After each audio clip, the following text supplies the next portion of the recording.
Bismillahirrahmanirrahim. Assalamualaikum warahmatullahi wabarakatuh. Alhamdulillahi rabbil alamin. Wassalatu wassalamu ala asyrafil anbiya'i wal mursalin wa ala alihi wa ashabihi ajma'in. Raditu billahi rabba wa bil islami dina wa bi Muhammadin nabiyya wa rasula. Rabbi shrah li sadri wa yassir li amri wahlul 'uqdatam min lisani yafqahu qawli.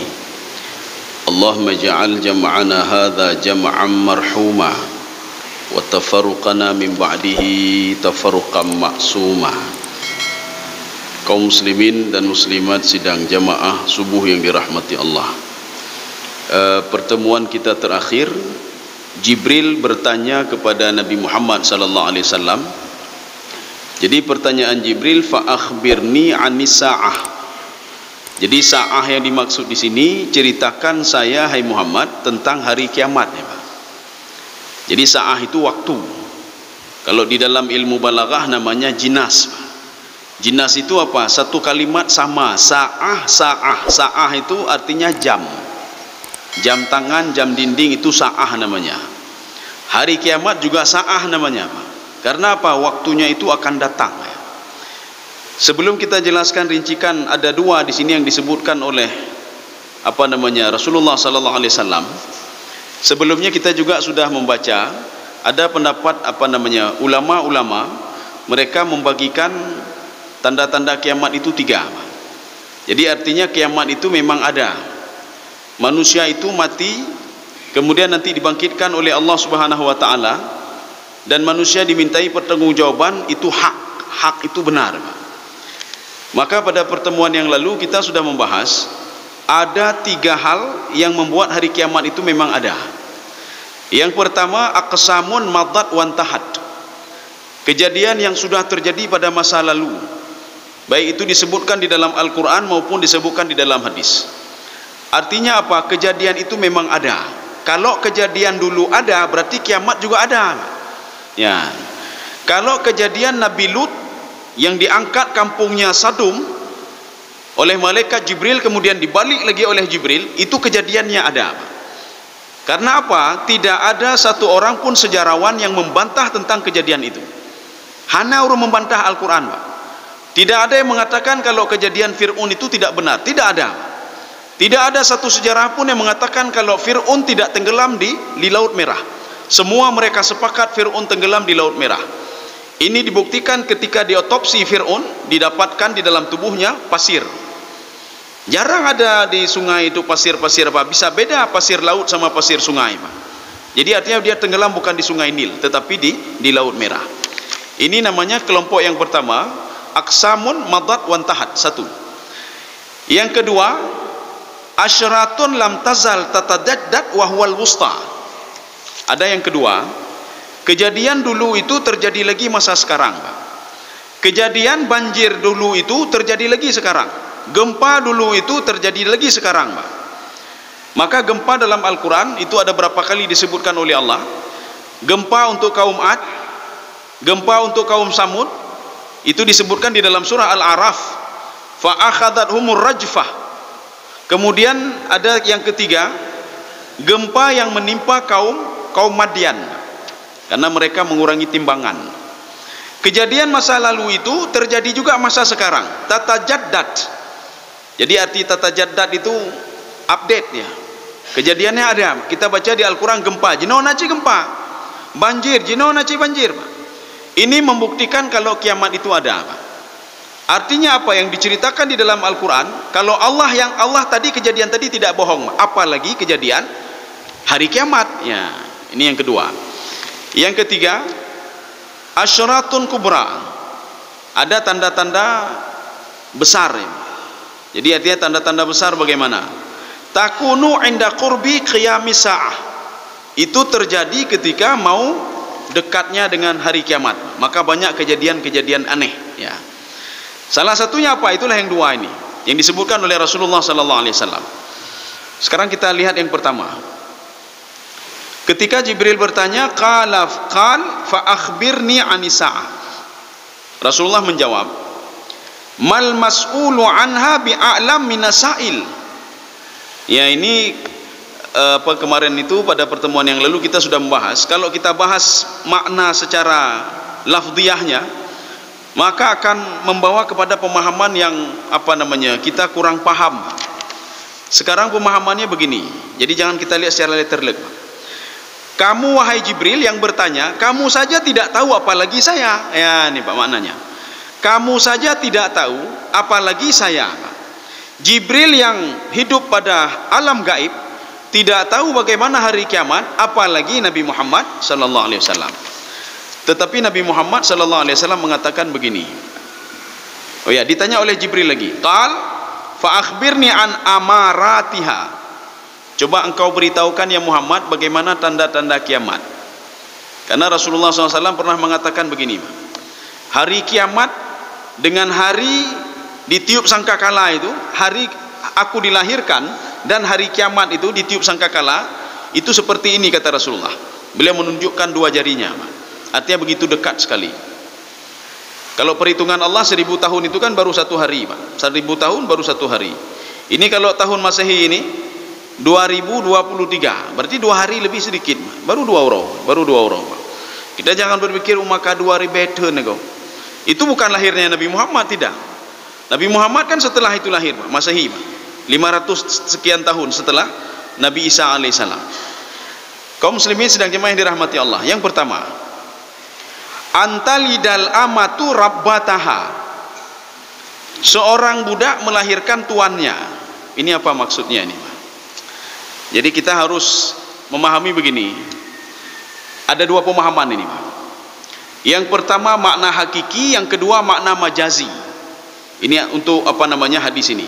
Makna hakiki, seorang budak melahirkan tuannya. Ini makna hakiki dulu, Pak. Nanti setelah itu baru kita masuk makna majaz. Karena sebagian orang bertanya, sekarang kan tidak ada lagi budak. Jadi bagaimana ayat ini hadis ini kita kita kombinasikan dengan kehidupan sekarang ini? Budak kan dulu, masa dulu, Pak. Artinya masa sekarang tidak ada lagi budak. Apa hubungannya budak dengan ini masa sekarang? Berarti kiamat itu tidak akan terjadi. Kenapa? Budak tidak ada lagi, Pak. Makanya kita memahami dengan 2 pemahaman. Pemahaman yang pertama itu makna hakiki. Budak yang dimaksud di situ adalah seorang budak sesuai dengan Ibnu Hajar Al-Asqalani dalam kitab beliau Fathul Bari, Pak. Dalam kitab Fathul Bari adalah syarah dari kitab Sahih Imam Al-Bukhari. Beliau mengatakan budak ada 2. Yang pertama sarari namanya. Sarari. Yang kedua milkul yamin. Sarari adalah seorang budak sengaja dinikahkan oleh tuannya. Tuannya mau menikah dengan budak. Dia beli budak untuk dinikahi. Ini namanya sarari. Imam Asy-Syafi'i di dalam kitab beliau, fajaza ayyankiha ahadun bimilkil yamin. Bisarari. Boleh seorang itu menikah dengan budak. Tidak ada masalah. Ya, nih, Pak. Tidak ada masalah.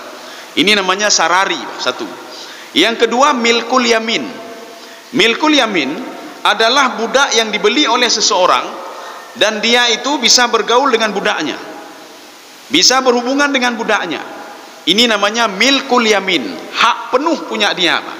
Tidak ada kongsi dengan ini tidak ada ketika beli budak itu. Kemudian dalam tanda kutip, ya kita harus tahu dulu, Pak. Islam memang sangat membenci perbudakan. Mana buktinya? Seseorang yang berbuat kesalahan ketika bulan Ramadan bersumpah dan lain sebagainya, Islam menyuruh apa? Bebaskan budak. Ini maknanya apa? Sedikit demi sedikit budak itu sudah dikikis, Pak. Dan budak itu tidak ada lagi. Sekarang kita bicara masalah makna hakiki dulu. Yang dimaksudkan dengan seorang budak melahirkan tuannya, itu ada 2 pemahaman lagi. Ya, kalau tadi kan sudah budak dibagi 2, Pak. Itu dalam Ibnu Hajar Al-Asqalani ketika mensyarah Sahih Al-Bukhari dalam kitab Fathul Bari, Pak. Sekarang 2 pemahaman. Apa yang dimaksudkan seorang budak melahirkan tuannya? Pemahaman yang pertama, tuan dia berhubungan dengan budaknya. Ketika itu budak ini melahirkan anak. Anak itu ikut kepada ayahnya, baik laki-laki maupun perempuan. Ini pemahaman yang pertama. Ketika nanti anaknya sudah dewasa, anaknya punya budak, itulah ibunya budaknya. Ya, nih, Pak. Jadi budaknya itu adalah ibunya. Ini yang dimaksudkan seorang budak melahirkan tuannya. Ketika anaknya sudah dewasa, budak ini dikuasai oleh anaknya. Satu, pemahaman yang pertama.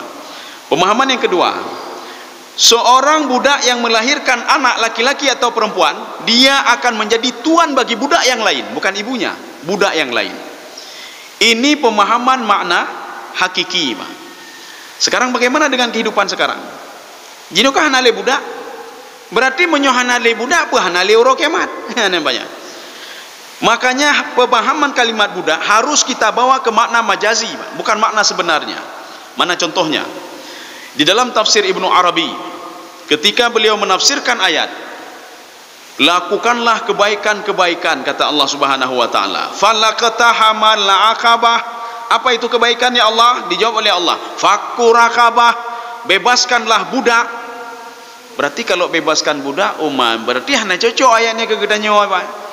Kalau bebaskan budak suatu kebaikan, berarti kebaikan tidak ada lagi masa sekarang, Pak. Kebaikan itu masa dulu. Berarti hanade kalau demikian, Pak.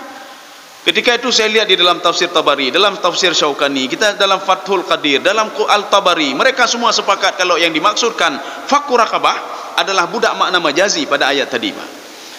Tetapi Ibnu Arabi, Pak, dalam tafsir beliau, apa kata beliau? Yang dimaksudkan fakku raqabah di situ, yang dimaksudkan lakukanlah kebaikan, bebaskan budak, maksudnya apa? Bebaskan hatimu dari belenggu hawa nafsu. Ya, ini, Pak. Jadi artinya itu suatu kebaikan, Pak. Kalau seseorang ingin dia melakukan kebaikan yang banyak, yang pertama harus dilakukan, bebaskan diri dia itu, jiwa dia, apa hatinya dari belenggu hawa nafsu, Pak. Jadi hawa nafsu itu apa? Mehutnya. Hawa itu apa? Hawa itu sama lagi bahasa Aceh, hawa, Pak. Hawa aja, hawanya. Ini dalam kitab Ihya Ulumuddin, Pak. Satu. Yang kedua, an-nafsu itu apa? Nafsu itu kata Imam Al-Ghazali, kullu ma taharrakat minal jawari fahuwa nafsu. Yang bergerak di semua anggota tubuh itu namanya nafsu, Pak. Tangan bergerak, tangan mencuri, itu nafsu namanya. Nafsu untuk syahwat, untuk berbuat kejahatan, Pak. Tangan ngambil yang baik-baik, ikan bersedekah, itu juga nafsu namanya, Pak. Mata ini membaca Al-Quran, kecenderungan membaca Al-Quran namanya an-nafsu juga. Cuma nafsu menjurus kepada kebaikan. Pandangan ini melihat kejahatan, melihat maksiat, artinya apa? Dia sudah berbuat itu, Pak. Melihat nafsu, itu nafsu namanya, kecenderungan anggota tubuh. Satu. Yang kedua kata Imam Al-Ghazali, an-nafsu huwa ar-ruh. Nafsu itu ruh. Makanya ihtimal, Pak. Bisa dua-dua kata beliau. Antara roh satu, kemudian anggota tubuh yang bergerak, itulah nafsu, Pak. Hawa nafsu, ya nih, Pak. Ini apa? Hasil daripada itu, kecenderungan dia sudah berbuat ini. Ini namanya apa? Hawa nafsu. Maka digandengkan menjadi dua. Maka yang dimaksudkan dengan fakku raqabah, bebaskanlah perbudakan, maksudnya apa? Bebaskanlah hatimu itu dari budak hawa nafsu. Ya. Maka jika ketika hawa nafsunya menghut pe oma tubuhnya mangat tengut, maka terpegah lidahnya lihat yang, Pak. Hanja tengut, jak temayang ile, ya, Pak. Ibagali hawa nafsu meh dia cok tagap bejo tagap untuk laki pertanggungjawaban li Allah, ya, Pak. Kan but mangat. Memang dapat jo mangat, dapat but mangat, cuma ketika dipertanggungjawabkan nanti minta pertanggungjawaban tutah nanya onde. Ya, Pak. Tapi kalau seorang tidak bisa membebaskan hawa nafsu, hatinya dari hawa nafsu, pepe yang mehut hawa nafsu tajih mendu, Pak. Ibagali hawa nafsu pun lun mehutnya yang yum sekian juta, lun mehutnya sekian juta kaju dibagali hati, Pak. Lun blow, lun to, tablo onde. Jadi makanya kita yang mengontrol hawa nafsu, Pak. Bukan hawa nafsu yang mengontrol kita, Pak. Ya. Ini pemahaman makna majaz. Bagaimana dengan ayat ini, Pak? Apa yang dimaksudkan di sini seorang budak melahirkan tuannya? Jadi ini ada dua pemahaman makna majazi. Yang kedua, taghayyarat al-ahwal bisur'ah. Inilah namanya perubahan hidup yang yang sangat cepat, Pak. Ini kadang-kadang begini, kadang-kadang seorang itu dia berbuat maksiat, setelah itu dia bertaubat. Ada orang berbuat beribadah terus, tiba-tiba dia berbuat maksiat. Yang kena tanda-tanda kiamat, Pak. Seorang kadang-kadang dia baik, kemudian sorenya sudah menjadi penjahat, Pak. Paginya dia sorenya menjadi penjahat, paginya menjadi orang ahli ibadah. Ini ibadahnya. Inilah sesuai dengan hadis Rasulullah SAW. Seorang itu di pagi hari dia mukmin, di sore hari dia kafir. Di sore hari dia mukmin, di pagi hari dia kafir. Di pagi hari dia berzikir, bertaubat kepada Allah, sebentar lagi dia mencuri punya orang lain. Nanti sore dia beriman kepada Allah, pagi-paginya sudah berbuat maksiat lagi, Pak. Nyu tanda-tanda kiamat, Pak. Inilah makna majazi daripada antalidul amatu rabbataha. Maka seorang budak itu melahirkan tuannya. Maknanya apa? Perubahan sudah signifikan sekali, Pak. Seorang anak bisa memperbudak ibunya. Maksudnya apa? Kehidupan itu berubah dengan tiba-tiba, Pak. Kadang-kadang seorang baik, kadang-kadang jahat. Kadang-kadang dia jahat, kemudian dia baiknya. Ini tanda-tanda kiamat. Ini yang pertama. Kemudian yang kedua, intisharul juhli. Ya, ini Pak. Artinya kebodohan sudah merajalela. Maka kalau disebutkan budak, budak itu identik dengan apa? Dengan suatu hal yang hina, yang bodoh. Ya, Pak. Itu kalau nama budak, Pak. Jadi budak itu yang hina dan bodoh. Makanya ketika seseorang itu hatinya ini diperbudak oleh hawa nafsunya, maka dia jadi orang bodoh. Ketika seorang itu, maka Rasulullah dalam sebuah hadis begini, kalau seseorang itu menjadikan dunia sebagai tuannya, maka siap-siap saja. Man ista'badat dunia. Seorang menjadikan dunia sebagai tuannya, siap-siap dia akan menjadi budak bagi tuannya, bagi dunia, Pak. Dia akan masuk dalam sistem, Pak. Dia akan diperbudak oleh dunia, Pak. Seorang yang menjadikan duit itu sebagai tuannya, maka siap-siap man ista'badal ghurush, menjadikan duit itu sebagai tuannya, maka siap-siaplah akan menjadi budak bagi duit tersebut. Maka tidak orang yaitu lipeng, Pak. Yaitu binau, yaitu bide, Pak. Jadi artinya apa? Dia bukan lagi kepada Allah Subhanahu wa taala, tidak. Yang menyuhana binau hanaji, hanabinu hanaji, maka dia diatur, Pak. Diatur terus, Pak. Maka ini budak tadi identik dengan kebodohan, Pak. Identik dengan kehinaan. Maka orang yang dia itu menjadi budak dunia, dia orang yang hina sekali, Pak. Bodoh sekali dia. Masa mau diatur sama dunia? Bodoh sekali dia. Masa mau diatur oleh duit? Ini begitu juga. Makna majazi dari seorang budak melahirkan tuannya, lahir dari yang bodoh, yang hina. Artinya apa? Kebodohan sudah intisharul al-juhli, Pak. Kebodohan sudah merajalela. Orang hai tu boleh semayang, hai tu boleh baca Quran, hai tu boleh pakai bancara berwudu, hai tu boleh Fatihah, hai tu boleh doa, hai tu tak boleh, Pak. Jadi semua sudah instan semuanya. Aci tanya mbak ane tanya, hai ane rukun iman padum ne, hai tu pu, Pak. Rukun Islam padum ne, hai tu pu, Pak. Pakai bancara beriman kepada Allah, na yakin ke Allah, hai tu pu, Pak. Kiban ne cara cak wudu, hai tu pu, aci baca Quran ne, hai tu pu, Pak. Beda pegah nemi, mungkin sebagian katanya hana doa je baca Quran, Pak. Bagaimana baca Quran? Hana doa. Tajwid ini bagaimana itu puji, Pak. Maka itu kebodohan itu, intisharul juhli adalah salah satu tanda-tanda kiamat, Pak. Jadi makanya apa? Sesuai dengan yang di dalam hadis itu, nanti tanda-tanda kiamat itu apa? Al-Quran itu kai cabut, Pak. Keberkahannya kai cabut. Apa maksud keberkahan dicabut? Hana le urung baca Quran, hana le urung tong ang Quran, hana le urung le mentadabbur Al-Quran. Kala le kena le gede. Pajan hana le kala saufa ta'lamun. Nyawat teka kata sakit yang baru dengar, oh maka perlu kara mati lu ni, Pak. Yang mati lu, ya mati, Pak. Bahkan ya mati, hubbud dunia, dia cinta dunia, Pak. Dia masih hatinya itu masih terpaut dengan harta yang dia cari selama ini. Maka dia takut pada mati, Pak. Maka menyorong dia mentedekah, ibadah, pegaknya, je. Ketika karak mati, senang kan, Pak. Bahkan senang karak mati, ya. Karena dia akan ketemu dengan yang menciptakan dia, Pak. Dia akan kembali, akan pergi lagi ke sebuah alam yang diberikan nikmat yang luar biasa oleh Allah Subhanahu wa taala. Makanya kata Imam Al-Ghazali, Imam Sya'rawi lagi, Pak. Kalau seandainya seseorang tahu itu ni'matun barzakh, nikmat alam barzakh, la tamannaunal mauta, dia akan bercita-cita untuk cepat mati, Pak. Kalau dia tahu nikmat alam barzakh. Nyo dunia kau ubud dunia, Pak. Dunia ini kecil sekali, Pak. Kalau dibandingkan dengan planet-planet yang lain. Maka coba kita kaji, belajar lagi. Belajarnya apa? Bumi ini bukan segala-galanya, Pak. Bumi ini bukan segala-galanya. Ada yang lebih besar lagi dari bumi. Menyuarakan pun mata orang lebih besar dari bumi, Pak. Dan kalau yang lain ada lebih besar dari matahari lagi, Pak. Ada yang lebih besar lagi, lebih besar lagi. Dan alam ini ke atas itu sampai langit ketujuh, ke bawah itu sampai bumi ketujuh. Yang kedanya itu cuma saja bumi ini saja, Pak. Jadi artinya apa? Nikmat Allah yang diberikan kepada seseorang yang berada di dalam bumi ini terbatas. Nikmatnya terbatas, Pak. Walaupun terbatas itu sesuai dengan umur masing-masing. Ada orang bisa menikmati dunia 5 tahun, 5 tahun kan meninggal. Ada bisa menikmati dunia 50 tahun, terbatas. 60 tahun, terbatas juga. 100 tahun, dah pernah tertoto nih, Pak. Terbatas juga kan 100 tahun. Ya. Jadi makanya baik katanya untuk sampai pun nanti yang panjang umur teruk pikun, Pak. Duanya, Pak. Jadi makanya diajarkan doa oleh Rasulullah sallallahu alaihi wasallam. Ya Allah, jauhkan saya dari sifat bakhil. Ya, bakhil, Pak. Ada jipu baik katanya kalau tahu dek dunia kerit lah, Pak. Kerit bakhil, Pak. Dan kemudian bakhil ini merupakan syarat untuk seorang dimasukkan ke dalam neraka, Pak. Ini bakhil, Pak.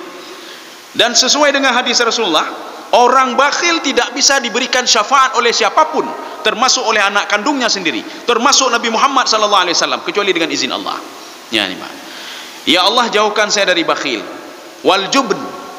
Jubnnya apa? Takut. Ya pakiban.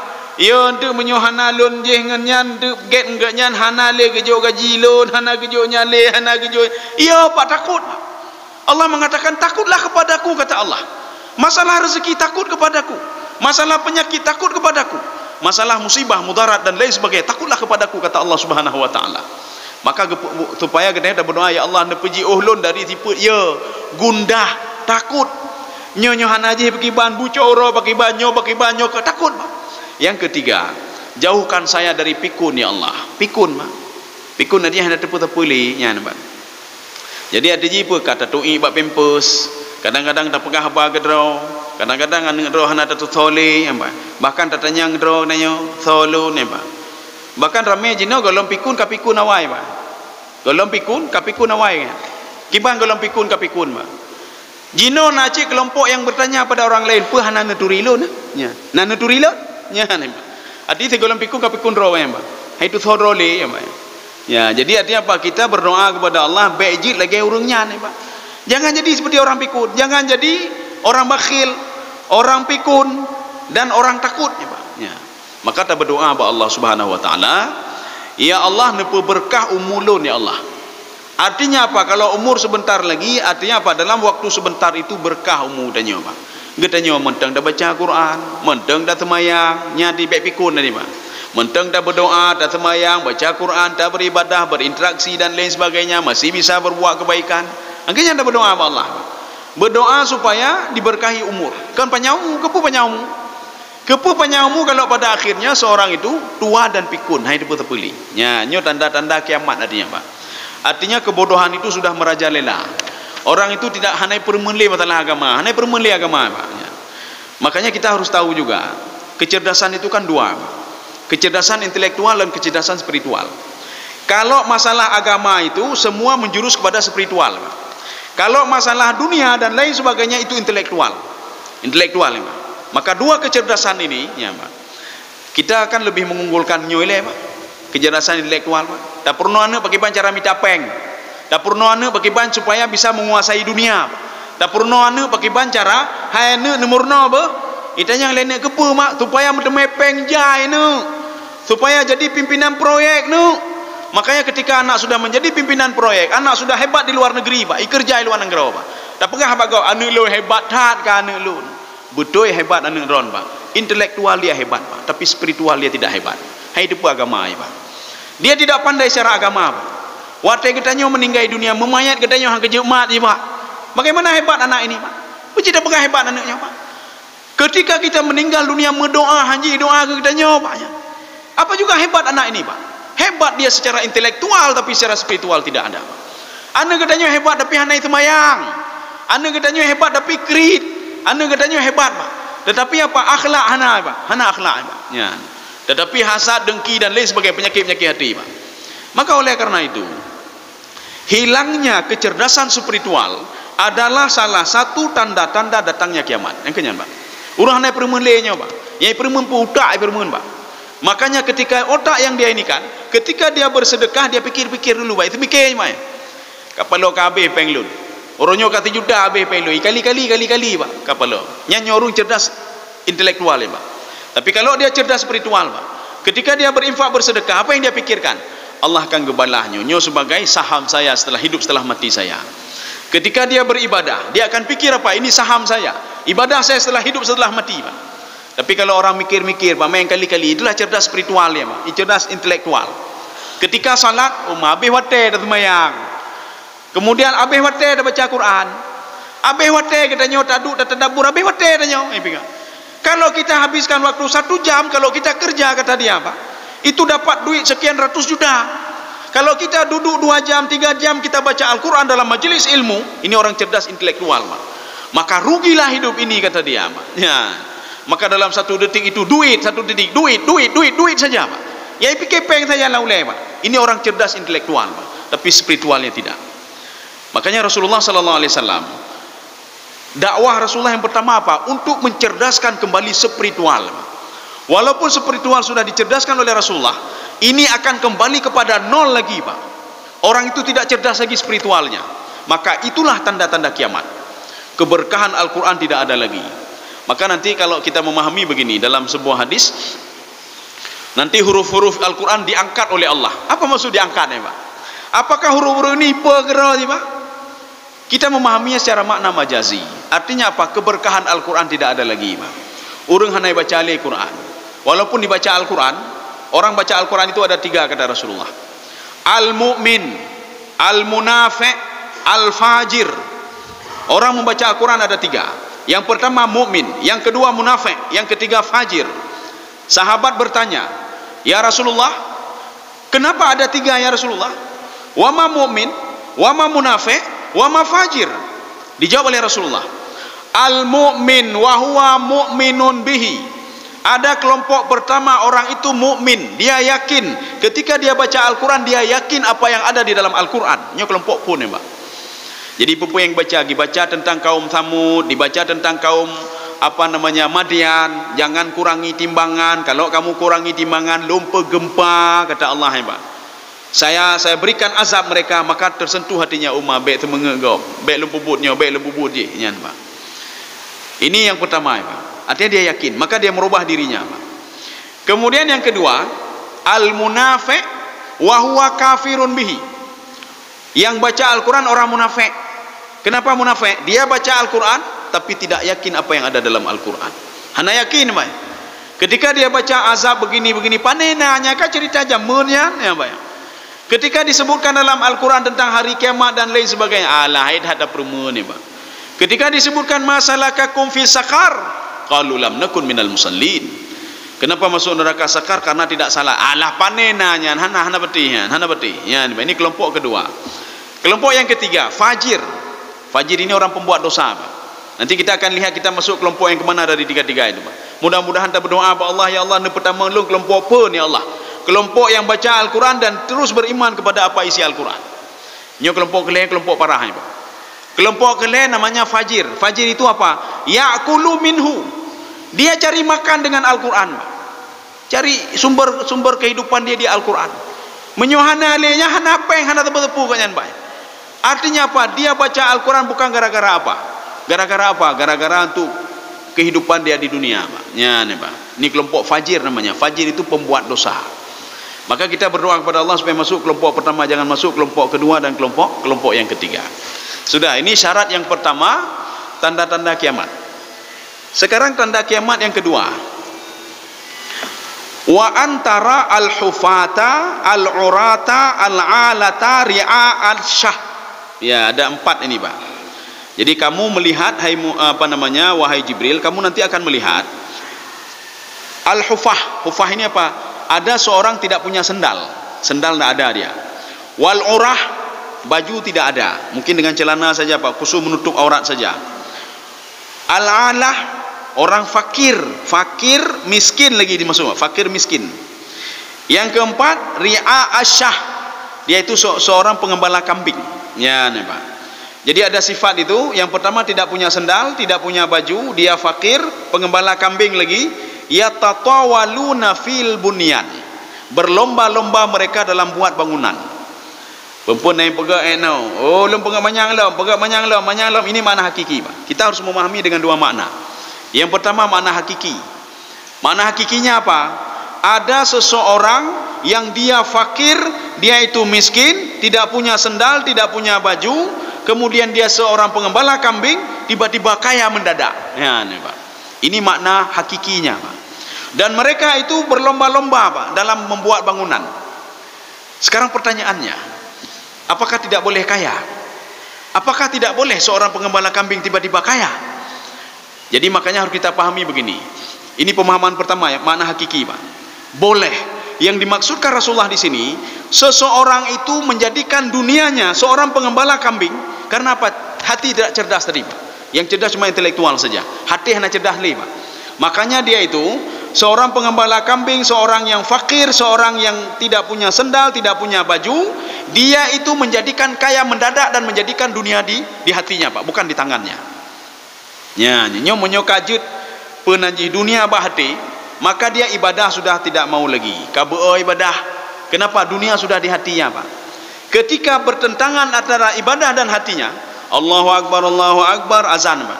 Hati berapa? Omanya nyotab taweh de rugo katanya. Si jam dah semayang, setengah jam dah semayang, atau 10 menit dah semayang, maka akan rugi pelanggan datang-datang terus, Pak. Ya, nih, Pak.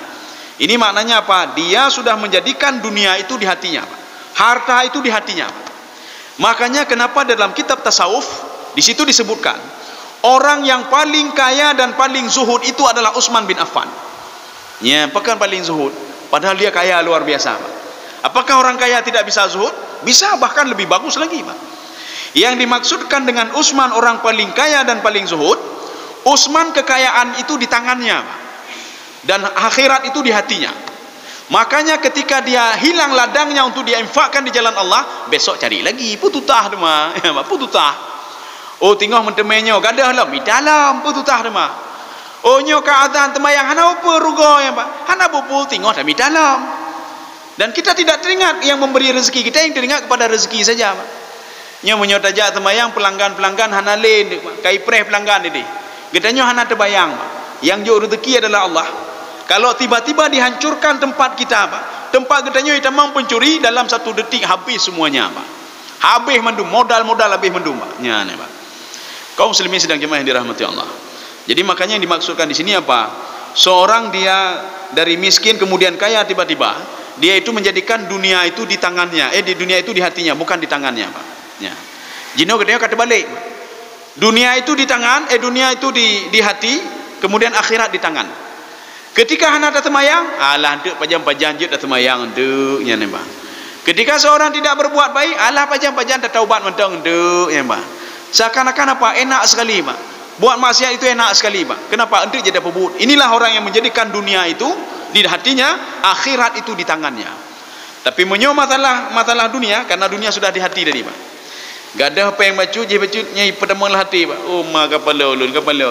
Lun kalau lun buka bino karugo lun, Pak. Kenapa? Karena dunia itu di hatinya. Maka sekarang jadikanlah dunia kita itu di tangan kita, akhirat di hati, Pak. Menyohan ada temayang merasa rugo ne, maka rugo lu. Kipan lu hana lu temayang. Kipan lu hana lu bubuk kebaikan. Kipan lu cok ada gapnya. Kipan lu korupsi ada gapnya. Kipan lu baca harumnya, nyan, Pak. Haruya ne, Pak. Jangan jadikan di tangan, Pak. Oh kalau korupsi hana bupun de taubat ni, Pak. Oh hana bupun de begak jelain. Oh hana bupun de nyalain ni, Pak. Nyoba jaron, Pak. Kaum muslimin sedang jemaah yang dirahmati Allah. Ini pemahaman yang pertama. Seorang ini diberikan pemahaman kenapa? Karena orang yang tidak pakai sendal, tidak pakai baju, dia fakir lagi pengembala kambing, ini adalah sifatnya ahlu al-badwi, Pak. Badwi itu urung pelosok, ya.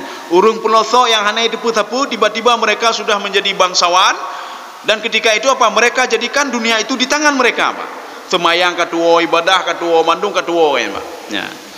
Sekarang itu pemahaman yang pertama.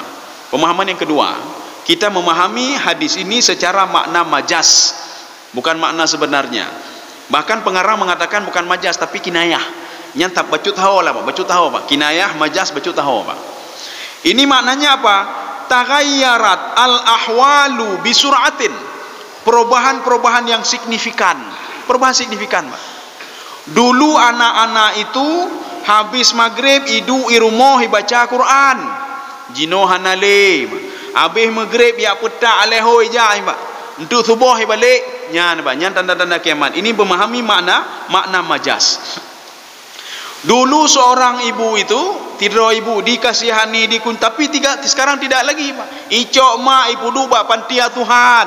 Icok mak yujeh ba urang lain ya pak. Hanai permen le pak. Ini namanya taghayyarat al ahwal. Kalau terjadi hal-hal seperti ini, maka nanti itulah tanda-tanda kiamat. Tanda-tanda kiamat. Kalau dulu itu seorang ayah dan ibu bertanggung jawab terhadap anaknya, ini hanai permen le alah ka ngejak juga deh kedo ni. Temayang urusan ron ni. Ini namanya perubahan yang signifikan, Pak. Kalau kita lihat dari dulu umahnya ka berubah dah lagu. Nyan kalimat ka berubahnya itulah tanda kiamat ni, Pak. Maka tanda kiamat. Umah ka berubah lagu. Jamun lagi nyawa wai ka hanale lagu. Jamun nami bebu baca Quran jino hanale lagu. Jamun urang bina jino hanale lagu. Jamun bina dakalan jino hanale lagu, Pak. Kalimat perubahan itulah masuk ke dalam ini majas ini, Pak. Ya. Jadi makanya pengarang mengatakan itu kinayah. Sebagai mengatakan itu adalah makna majas. Kaum muslimin sedang jemaah ini rahmati Allah. Tsumman talak. Ya, ini sudah habis berarti dua tadi, Pak. Jadi ketika itu kalimat tsumma itu dalam tafsir Ibnu Abbas itu ditafsirkan summa itu ya dulu ala taba'udil ahwal. Menunjukkan kepada tenggang waktu yang agak lama sedikit. Maknanya apa? Jibril lama duduk dengan Rasulullah dan juga sahabat lama duduk dengan Rasulullah. Setelah duduk lama itu thumma intalak, Jibril bangun, kemudian Jibril pergi, Pak. Sahabat tidak tahu kalau itu Jibril, Pak. Sahabat tidak tahu kalau pemuda yang tadi di depan Rasulullah sallallahu alaihi wasallam adalah jelmaan daripada Jibril, Pak.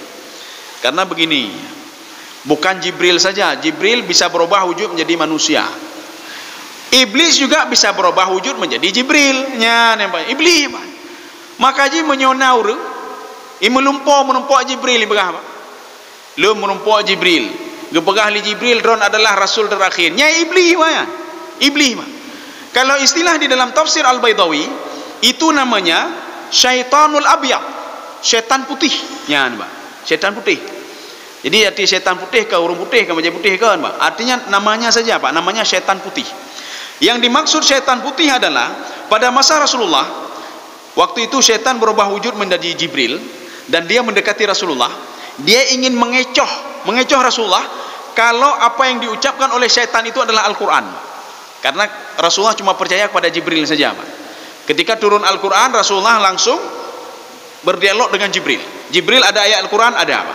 Waktu itu syaitan abyad berubah wujud menjadi Jibril dan menjumpai Nabi Muhammad.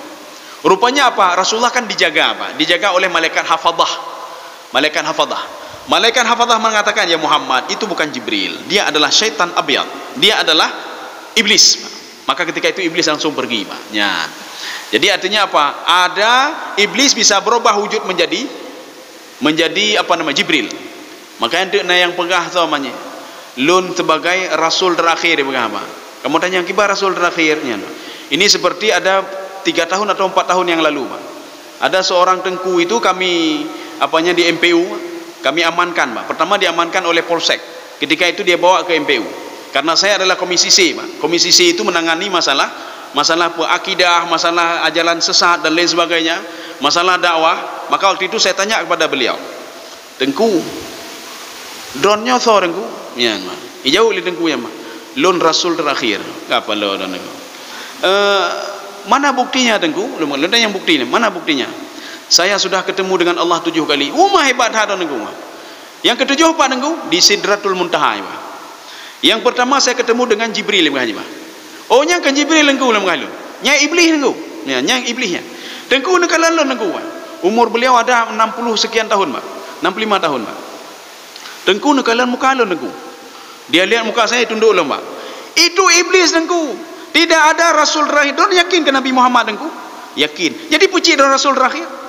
Lun ketika pertama sekali, yang kekala mayu punya, baju putih mendum. Lun pertama sekali melumpuk dengan Jibril nya, Pak. Jibril dipegah Pak Lun, umatnya kasesat mendum. Lun pegah Lun kau umat sesat dron sesat Tengku. Nya iblis Tengku. Iblisnya pegah Pak dron sesat. Kan umat sesat dron yang sesat Tengku. Nya, Pak. Kageim kan mak, kageim. Hanale rasul terakhir setelah Muhammad. Menyodron yakin dron adalah rasul, dron ka kafir ku. Nyan mak. Kageim kan mak. Tidak ada lagi rasul setelah Nabi Muhammad sallallahu alaihi wasallam. Dron mensyahadat ngampa dengku, nyan mak.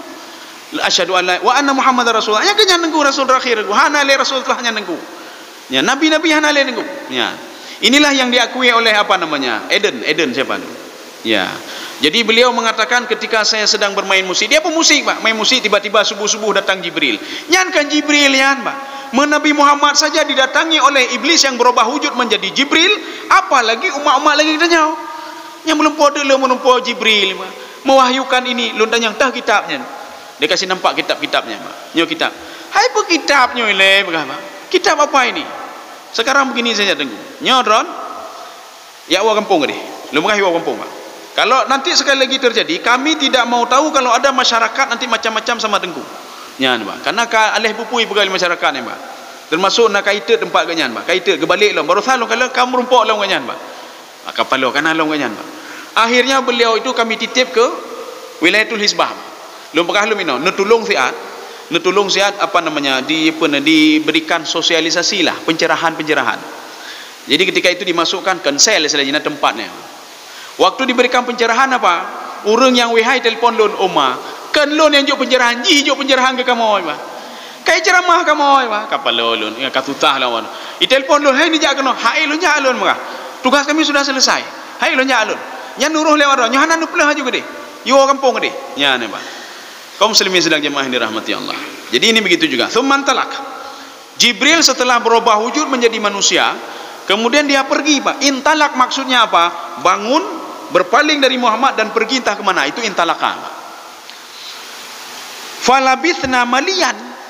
Apa makna labithna maliyan? Labithna itu dalam bahasa Arab al-wuquf. Kami masih duduk pada posisi kami masing-masing. Rasulullah masih duduk, kemudian sahabat begitu juga. Ini menunjukkan akhlak Pak. Biasa je katanya apa kan? Waktu Rasulullah geduk dengan Jibril kagak weh, nya sahabat kayak peto je. Hai, Rasulullah gimana nya? Nyohana apa? Akhlak Rasulullah sahabat. Mereka tetap duduk pada posisinya, Pak. Duduk pada posisinya. Falabisna maliyan. Makna maliyan kathiran. Makna kathiran tawilan. Waktu yang lama juga. Mereka duduk itu, mereka termenung, Pak. Heran, siapa pemuda ini? Dia setiap waktu dia bertanya, dia mengatakan bertanya kepada Nabi dan dia membenarkan, sadaqta ya Muhammad, sadaqta ya Muhammad. Maka ketika itu Rasulullah mengatakan, Rasulullah mengatakan, "Tsumma qala ya Umar." Rupanya ada Umar di situ. "Atadri manis sa'il?" Kamu tahu siapa yang bertanya tadi? Pemuda yang dekati saya, yang memegang kaki saya tadi, ya. Qultu Allah wa rasuluhu a'lam. Allah dan Rasulnya lebih tahu, Pak. Ini kalimat ini menjadi kata kunci bagi sahabat, Pak. Bagaimana kata kunci sahabat? Setiap Rasulullah mengatakan, tahu enggak kamu itu? Allah wa rasuluhu a'lam. Allah lebih tahu, Rasulnya lebih tahu. Ini akhlak ini, Pak. Artinya sahabat kecerdasan spiritualnya luar biasa, menghormati Rasulullah. Karena sebagian orang pegang apa? Hai netu so-sonyan kata Rasulullah, misal contoh, Pak. Ipegang itu, alah panen, naik kan tipulan-tipulan, ya jawab, Pak, jawab. Ya hana akhlak ini, Pak. Hana adabnya. Makanya setiap pertanyaan Rasulullah kepada sahabat selalu menjawab, Allah wa rasuluhu a'lam. Kamu tahu ini Allah wa rasuluhu a'lam. Kamu tahu hukum ini Allah wa rasuluhu a'lam. Kalau kita kan sok tahu, Pak, sok tahu. Pakai bahan hukum, oh nyo bina padahal hana tepu-tepu ni, Pak. Artinya apa? Lagi mesin pun ajihan. Pun mesin kompresor, Pak. Yang musuh raya waktu dalam angin dalam, Pak. Di dalam angin tu beraya tu, Pak. Tapi dia kompresor yang musuh raya, Pak. Tapi kira urung beraya, Pak. Padahal waktu dalam tung angin dalam, Pak. Maka jangan jadi lagi kompresor, nyan, Pak. Suaranya besar tapi isinya ada apa? Hana tepu-tepu, Pak. Nyan, hana atau tepu, nyan. Maka sahabat selalu menjaga itu, Pak. Dia jaga apa? Ketika Rasulullah ngomong, apakah kamu tahu? Sahabat mengatakan, Allah wa rasuluhu a'lam. Gedanya binanci, Pak. Nyan. Ketika ditanya oleh penanjian, nyo pakai bahannya, drone lebih tepu dan nyo lebih tepu, kamu hana mupo. Nyan akhlak namanya, Pak. Karena sebagian punya bukenya, walaupun yang dikatakan Rasulullah itu hal-hal kecil, Pak. Tapi sahabat mengatakan Allahu wa rasuluhu a'lam. Apa kata Rasulullah? Qala fa innahu Jibril. Itu adalah malaikat Jibril, nyan, Pak. Atakum yu'allimukum dinakum. Dia mendatangi saya, mendatangi kalian untuk mengajarkan kalian tentang agama, nyan. Makanya seseorang itu dia belajar itu bisa diri sendiri, Pak. Ya'ja ya murnau, satu. Yang kedua, bisa belajar melalui orang lain. Ya, nembaknya. Pakai bancara, orang lain ya purnau, Pak. Yang ketiga, dia bisa belajar melalui mendengar saja, Pak. Mendengar saja. Icok radio ataupun dengar, Pak. Oh, bina, Pak. Rasulullah mengatakan jangan jadi yang keempat. Ya, Pak. Belajar tidak, artinya apa? Mendengar, belajar pun tidak. Mendatangi didatangi ketika didatangi ulama pun dia tidak respon apa-apa, kemudian tidak mendengar apa-apa. Ini celaka kata Rasulullah. Itulah yang keempat, Pak. Yang keempat itu orang celaka. Ilmetan taputan. Itulah tanda-tanda kiamat tadi, Pak. Dia tidak mau tahu, Pak. Tetapi kalau masalah bisnis mau tahu dia. Ini pergi baru go pahana rugo. Dia mau tahu, Pak. Berapa laba saya? Berapa komisi saya? Berapa persen untuk saya? Tapi ketika masalah hai wudu, ala wudu hai dapat fikir, hai fikir hai wudu, Pak. Hai depu pergi sah temayang, sah temayang ba wudu hanai fikir, Pak, hanai fikir, Pak. Ya, Pak. Ya. Ini hadis ini rawahu Muslim, diriwayatkan oleh Muslim. InsyaAllah pertemuan selanjutnya kita masuk ke hadis yang ketiga. Ya. Saya minta maaf kalau hadis yang kedua panjang sekali, Pak. Ya. Ada beberapa kali pertemuan. Mungkin ada sebagian kita akan bengeng, Pak. Oh, panjang tan lagu hadis kedua. Ya. Lola kemah, Pak. Kita nanti akan masuk hadis yang ketiga. Yang ketiga ini kemungkinan satu hari atau bisa juga dua kali pertemuan, Pak. Nanti akan kita lihat dulu, Pak, hadis yang ketiga ini. Kita buka dialog lagi, Pak. Mungkin ada beberapa orang yang sibuk dengan kegiatan dan lain sebagainya. Mudah-mudahan ada manfaatnya bagi saya sendiri dan jemaah sekalian. Subhanakallah bihamdika asyhadu an la ilaha illa anta astaghfiruka wa atubu ilaik. Assalamualaikum warahmatullahi wabarakatuh.